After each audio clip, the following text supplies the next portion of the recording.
30 000 jours ou 720 000 heures. Alors c'est une vie moyenne, c'est une vie environ de 80 ans en fait. C'est la durée moyenne d'une vie aujourd'hui si vous ne faites pas trop de bêtises, si vous ne fumez pas et si vous buvez pas trop. Cette vie, finalement, si vous enlevez le temps de travail, si vous enlevez les activités contraintes, qu'est-ce qui est important, qu'est-ce qui en fait la substantifique moelle, finalement? Eh bien, ça sera les loisirs, c'est-à-dire ce temps arbitrable, ce temps à vous dont vous pouvez faire ce que vous voulez. C'est cela le sujet dont j'aimerais vous parler. Ce temps à vous, qu'est-ce qu'on en fait aujourd'hui? Il faut commencer par faire une histoire du temps libre. Ce temps libre, il va commencer au Paléolithique, c'est-à-dire avant, il y a 10 000 ans, donc il y a 50 000 ans, par exemple, quand vous étiez Homo sapiens, nous étions tous des Homo sapiens déjà, puisqu'on a environ 100 000 ans chez les Homo sapiens, on se déplaçait par groupe d'une centaine, on avait des enfants que tous les 4 ans parce qu'il fallait pouvoir se déplacer avec eux. D'ailleurs, contrairement à ce qu'on pense, il y avait beaucoup de violence, on tuait d'ailleurs plutôt les personnes âgées quand elles ne suivaient pas, ce n'était pas un monde idéal, contrairement à ce qu'on dit. On pense aussi qu'on passait notre temps à essayer de trouver de la nourriture, qu'on travaillait tout le temps, qu'on mourait de faim. Les paléoanthropologues montrent que pas du tout. En fait, on ne travaillait probablement que pas plus de 4 heures par jour. C'était la semaine des 2 jours. C'était une civilisation en fait de l'oisiveté. Est-ce que c'était un loisir au sens moderne? Peut-être pas vraiment. Vous savez, le loisir au sens moderne, c'est vraiment le temps arbitrable, le temps dont on peut faire ce qu'on veut. Eh bien, à l'époque, ce que montrent aussi les paléoanthropologues, c'est qu'on n'est pas un individu, on est une personne, on est le membre d'un collectif et vous êtes en permanence dans ce collectif, toujours à proximité d'un être humain et dépendant des règles, évidemment, de la communauté, donc pas vraiment de liberté. Arrive à ce moment-là la catastrophe néolithique, comme l'a appelé Harari. Pourquoi la catastrophe? Parce que pour la première fois, nous avons été évidemment sédentaires, nous avons commencé à élever, nous avons commencé à avoir de l'agriculture. On a cru qu'on achetait la sécurité d'approvisionnement. Et en fait, c'était un contrat faustien avec l'agriculture. Vous savez, Faust fait un contrat qui est en fait un mauvais deal. Le mauvais deal, c'est je prends pour un peu de jeunesse, je donne mon âme. Eh bien, nous avons cru acheter la sécurité d'approvisionnement. Et en fait, on n'est jamais autant mort de faim que depuis qu'on a eu l'agriculture. Pourquoi ? Parce que l'agriculture vous permet d'avoir des enfants beaucoup plus souvent. Vous êtes sédentaire. Et puis d'ailleurs, l'agriculture manque de bras. En même temps, le néolithique a créé les inégalités, de nouvelles formes de propriété, de nouvelles formes de violence. Et nous avons commencé un cycle de 10 000 ans qui est peut-être en train de se refermer. Une histoire du rapport de l'homme très difficile à son temps libre, parce que pour commencer, on n'en a plus eu tellement et il était plutôt entre les mains d'une certaine caste qui en avait le monopole. Au Moyen-Âge, contrairement à ce qu'on pense, on ne travaillait pas tant que ça, les journées étaient très dures. On commençait avec le soleil, on se couchait avec le soleil, et en été, ça faisait des journées très longues. Mais les historiens montrent qu'on avait jusqu'à 110 jours de jours chômés par an, parce qu'il y a beaucoup de fêtes religieuses. Finalement, 110 jours, c'est aujourd'hui ce qu'a un Américain qui a tous ses week-ends et ses 2 semaines de congés payés. Et arrivons maintenant, franchissons à nouveau les siècles, à la révolution industrielle. Alors là, c'est le moment où on a touché le fond de la piscine. C'est le moment où quasiment il n'y avait plus de dimanche à certains moments. On travaillait tout le temps, on vivait pas très longtemps. On peut calculer qu'à l'époque, un ouvrier qui travaillait, eh bien, il travaillait 70% de sa vie éveillée. Sa vie, c'était d'abord du travail dans lequel il y avait de temps en temps quelques heures de loisirs. Et puis arrive le miracle extraordinaire du XXe siècle. L'histoire du XXe siècle, c'est l'histoire de la chute du temps de travail. On a travaillé de moins en moins. Depuis 1950, on a gagné 500 heures de travail par an. C'est quasiment 1 mois de vie en plus, si on enlève évidemment le sommeil. C'est extraordinaire. On a gagné ça grâce à la productivité agricole, du travail, des machines. Nous travaillons beaucoup moins. Et puis pendant ce temps-là, l'espérance de vie a doublé entre le début du XXe siècle et aujourd'hui, elle a doublé. Et donc, aujourd'hui, nous sommes en fait dans un monde qui est en fait un monde de loisirs. Un monde de loisirs où on va entrecouper quelques heures de travail. Qu'est-ce qu'on fait de cet océan de temps libre? Ma hypothèse, c'est que, ma proposition, c'est qu'il y a une typologie en 3 parties qui peut être faite. Il y a 3 façons d'utiliser son temps à soi. La première façon, c'est le temps hors de soi. C'est évidemment la référence au temps pascalien, divertissement pascalien, vous vous oubliez vous-même. C'est l'idée de quitter le chemin, c'est l'idée du temps passif, c'est le temps qui vous rend moins bien, qui ne vous améliore pas. C'est typiquement le fameux doom scrolling, le défilement de la mort que vous pouvez avoir sur les réseaux sociaux. Vous avez perdu 2 heures, 5 heures de votre vie, vous n'avez pas progressé, vous avez juste perdu du temps. Quelques grains de sable dans le sablier de la vie se sont écoulés pour toujours et vous avez perdu votre temps. Le deuxième temps, le premier temps c'était donc le temps hors de soi. Le deuxième temps, c'est le temps pour les autres, le loisir pour les autres. Alors, je l'appelle le temps aristocratique parce que c'était le boulot de l'aristocrate. Vous savez, contrairement à ce qu'on pense, à la cour, votre boulot, c'était pas juste manger des macarons en regardant des opéras, c'était beaucoup plus difficile que ça. Il fallait en permanence appartenir, prouver que vous apparteniez, renforcer votre appartenance sociale, prouver que vous étiez le plus proche du roi, et c'était un boulot à temps plein. Alors, le temps pour les autres, moi c'est ce que j'appelle aujourd'hui évidemment le temps familial, le temps amical, tous les moments où nous sommes entre êtres humains, ce qui fait partie de notre vocation, à nous, zoon politikon, c'est-à-dire animal politique. Le troisième temps, c'est le temps pour soi. Et là je fais référence à la skolé grecque, skolé qui est évidemment le mot qui a donné école, et skola, school, c'est-à-dire en grec le loisir studieux. Ce que tu fais quand tu es assez riche pour ne pas travailler, quand tu as la chance d'être assez riche pour ne pas travailler. Et l'idéal du bon citoyen, c'est cultiver son corps pour être un bon soldat, son esprit pour être un bon citoyen et bien voter. Les deux vont ensemble, hein. Anima sana, incorpore sano, évidemment, en latin. C'est l'idéal aussi d'ailleurs des riches latins, Cicéron qui crée le terme humanitas. Hein. L'idéal du riche romain, c'est l'osium, que vous retrouvez dans le mot français négoce, le neg osium, c'est le non-loisir. Le négoce, c'est le business. Le business, c'est l'horreur absolue pour un Romain. C'est un truc d'esclave.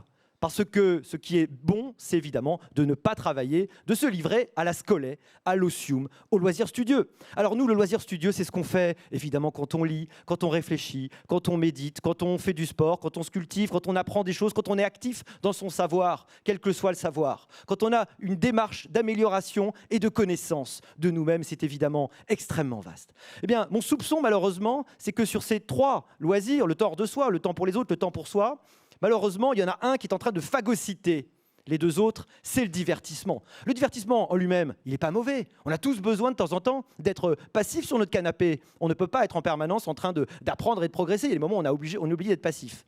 Mais le risque, c'est qu'aujourd'hui, il soit en train de nous phagocyter et qu'il soit en train de nous faire oublier les deux autres types d'usage de notre temps libre.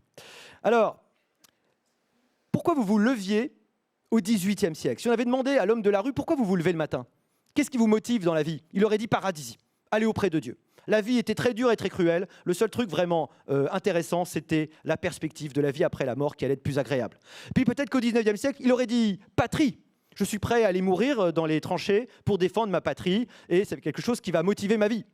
À partir de la deuxième moitié du XXe siècle, il aurait dit pavillon. Et je le dis sans mépris. Vraiment, parce qu'il n'y a absolument aucune honte à vouloir améliorer ses conditions matérielles de vie. Vous connaissez la belle chanson de Jean Ferrat, La montagne. Ils quittent un leur pays pour s'en aller gagner leur vie, loin de la terre où ils sont nés. Ça fait longtemps qu'ils en rêvaient, du formica et du ciné. On n'imagine pas combien les gens à l'époque ont gagné par leur travail au moment des 30 Glorieuses, et c'est pour ça qu'ils ont bossé, une qualité de vie qui était sans commune mesure avec celle dont leurs parents jouissaient, et ils étaient prêts à bosser aujourd'hui pour ça. Aujourd'hui, on n'est plus vraiment prêt à faire ça. Pourquoi? Parce qu'on a changé de civilisation. C'est Fourquet et Casely dans leur dernier bouquin qui montrent très bien qu'en 92, il y a eu un changement qu'on n'a pas bien vu d'ailleurs sur le moment. 1992, fermeture des usines Renault à Billancourt. 15 jours plus tard, ouverture d'Euro Disney. Le symbole du passage de la civilisation industrielle à la civilisation des loisirs dans laquelle nous sommes. Le jeune aujourd'hui, il n'est pas venu pour souffrir. L'idée que la souffrance soit rédemptrice, que le travail fasse expier les fautes, n'est plus du tout présente aujourd'hui chez un jeune. Il veut bénéficier des fruits de la consommation, mais il ne voit pas pourquoi il faudrait bosser pour ça. Finalement, la conséquence, c'est l'ennui, une forme d'ennui terrible qu'avait parfaitement vu John Maynard Keynes. Dans les années 30, il a une prescience extraordinaire, ce grand économiste. Il dit, déjà, il sait que nous arrivons vers une société des loisirs. Dans les années 30, c'était assez bien vu, il fallait quand même le voir.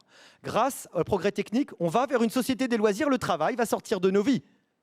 Et le deuxième truc génial, c'est de dire, mais l'homme ne peut pas voir arriver une société des loisirs sans effroi, parce que le loisir, c'est affreux quand on ne sait pas comment l'utiliser. C'est le philosophe François Hartog qui parle de présentisme. Il dit que finalement, le passé, parfois, on ne le connaît même plus, il ne nous attire plus, il n'est plus un exemple. Et puis, l'avenir, il ne nous attire plus non plus, on n'est pas tellement fan du progrès, on est bloqué dans une sorte de présent éternel, c'est le présentisme. Et regardez le paradoxe, on n'a jamais été aussi riche, on n'a jamais eu autant de confort, et pourtant, est-ce qu'on est plus heureux ? il y a quelques signes qui montrent que plutôt pas. Regardez l'augmentation des overdoses de drogue aux États-Unis. Regardez aussi, c'est incroyable, chez les adolescents aux États-Unis, l'explosion du nombre de jeunes qui pensent qu'ils ne peuvent rien faire, que leur vie n'est pas utile, qu'ils n'apprécient pas la vie. Regardez cette cassure. Elle est à quel moment, là, cette cassure? Au moment où le téléphone portable ou les réseaux sociaux se sont généralisés.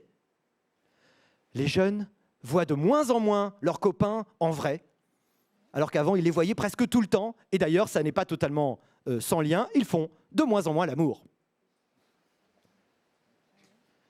Il y a un livre d'Eberstadt, de Nicolas Eberstadt, qui a très bien montré, il pose cette question, il dit voilà, il y a 7 millions d'Américains qui sont sortis aux États-Unis du marché du travail, les Américains en âge de travailler, entre 25, 60, 65 ans, ils sont sortis du marché du travail pendant le Covid. Que font-ils? Est-ce qu'ils s'investissent dans les associations, dans leur paroisse? Pas du tout. La réponse est terrible. Pour la plupart, ils jouent à Call of Duty sous drogue. 2000 heures en moyenne. C'est Play Call of Duty Stoned. 2000 heures par an en moyenne, c'était le temps avant qu'ils passaient au bureau.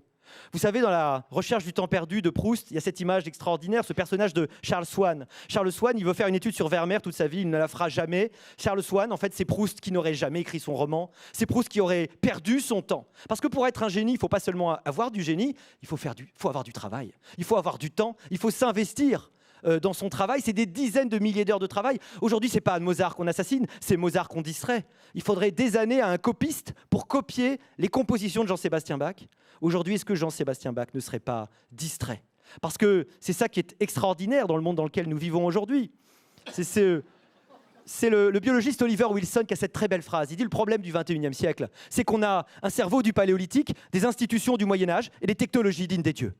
Et on est de plus en plus dans la tension entre les deux. Vous savez, un chasseur-cueilleur, comme on l'a vu tout à l'heure, là, il pouvait manger au maximum 2 kilos de sucre raffiné par an. Aujourd'hui, un Américain, il en mange 70 kilos en moyenne par an. On est tous devenus accros au shoot de dopamine provoqué par le sucre. L'industrie du sucre a hacké notre cerveau. Eh bien, c'est pareil pour l'industrie des plateformes. Vous savez que ces plateformes, la plupart du temps, vous n'en êtes pas les clients, vous en êtes la matière première. Si c'est gratuit, c'est vous le produit. Un jour en classe, une étudiante m'a dit « Ah mais c'est pour ça que l'entrée est gratuite en boîte de nuit pour les filles. »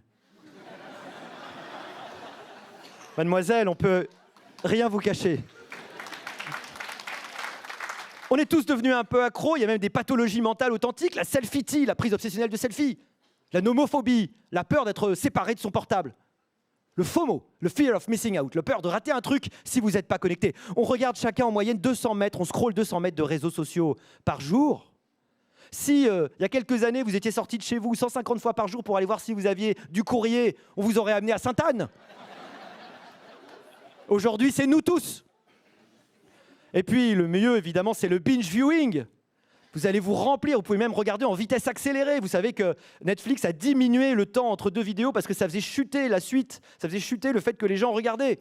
Reed Hastings, le fondateur de Netflix, a cette phrase terrible. Il dit « Notre seul concurrent, notre vrai concurrent, c'est le sommeil. » Et encore, imaginez demain, quand avec le métavers, nous pourrons être dans un monde parfaitement qui va être programmé pour nous plaire et qui va être tellement plus intégrant, dans lequel on va pouvoir vivre encore plus fortement qu'en 2 dimensions. Mais lequel d'entre nous aura le courage de ne pas se brancher à la matrice? Finalement, le film avait tort. On va se brancher volontairement à la matrice, on n'aura pas besoin de nous forcer. Il y avait un palindrome extraordinaire qui circulait au Moyen-Âge. Un palindrome, c'est comme vous le savez, une phrase qui peut se lire du début à la fin ou de la fin au début. Ingiru mimus nocte et consumimurini. Ça veut dire nous tournons en rond dans la nuit et le feu nous consume. Et c'est tout à fait l'image qu'on peut avoir de l'homme demain qui aura une vie de loisir, mais un loisir finalement qui sera aussi aliénant. Vous savez, en France, on a toujours cette impression que oui, le travail est aliénant de temps en temps, mais il peut aussi être émancipateur. Et on a toujours pensé que le loisir était forcément émancipateur et on s'est trompé, il peut être aussi aliénant. Alors que faire? Parce que je ne veux pas vous laisser sans solution, parce que ça vous déprimerait. D'abord, reprendre du contrôle, parce qu'il n'y a pas de fatalité, il suffit de reprendre le contrôle. Et demain, peut-être qu'on d'ailleurs, on peut utiliser les technologies, on aura un Jiminy de cricket qu'on pourra régler en lui disant « Tiens, oblige-moi à être dans la scolette, dans le loisir studieux, arrête-moi quand je suis trop dans le divertissement ». Est-ce qu'on aura le courage de le régler là-dessus? C'est pas sûr. Rappelons en tout cas que les écrans, c'est formidable et vous ouvrent aussi sur des choses merveilleuses, mais la lecture provoque dans notre cerveau et en vous tellement plus de richesse qu'il ne faut absolument pas sortir du monde de la lecture, ce serait un drame. La deuxième idée, c'est qu'il faut savoir investir dans son plaisir. C'est le fameux test du marshmallow. Si vous mettez le plaisir à distance, vous le capitalisez, vous l'augmentez. Quand vous travaillez un instrument de musique, c'est un peu de la souffrance au début, surtout pour ceux qui vous écoutent, mais après, ça devient un plaisir extraordinaire et vous l'avez gagné parce que vous avez mis le plaisir à distance. Vous avez su qu'en ne mangeant pas le chamallow tout de suite, vous allez avoir 2 chamallows après. Et ça va être très important pour votre vie. C'est la base de l'éducation. Passer du principe de plaisir au principe de réalité. Finalement, ça n'est que nouf nouf, naf naf et nif nif. Je ne sais jamais lequel est lequel, mais enfin, vous connaissez l'histoire des 3 petits cochons. Oui, je ne vais pas vous mentir, le méchant loup va venir à un moment donné. Il y aura des difficultés dans la vie à surmonter. Mais si tu sais prendre le temps de construire ta maison en briques, le méchant loup ne pourra pas rentrer et tu n'as rien à craindre. Si tu sais mettre le plaisir à distance, tu vas bâtir ton existence sur du roc et ton existence avec des briques et non pas avec de la paille. C'est ça, en fait, ce qu'on fait passer à travers les 3 petits cochons. Franchement, il suffit de temps en temps de relire les contes pour enfants. Et puis la troisième idée, vous savez, c'est que on a un rapport en fait ambivalent aux technologies, nous, Homo sapiens. La technologie, à la fois, elle nous augmente et puis elle nous diminue, elle nous atrophie. Vous savez, on a perdu en masse musculaire depuis qu'on a des outils pour chasser.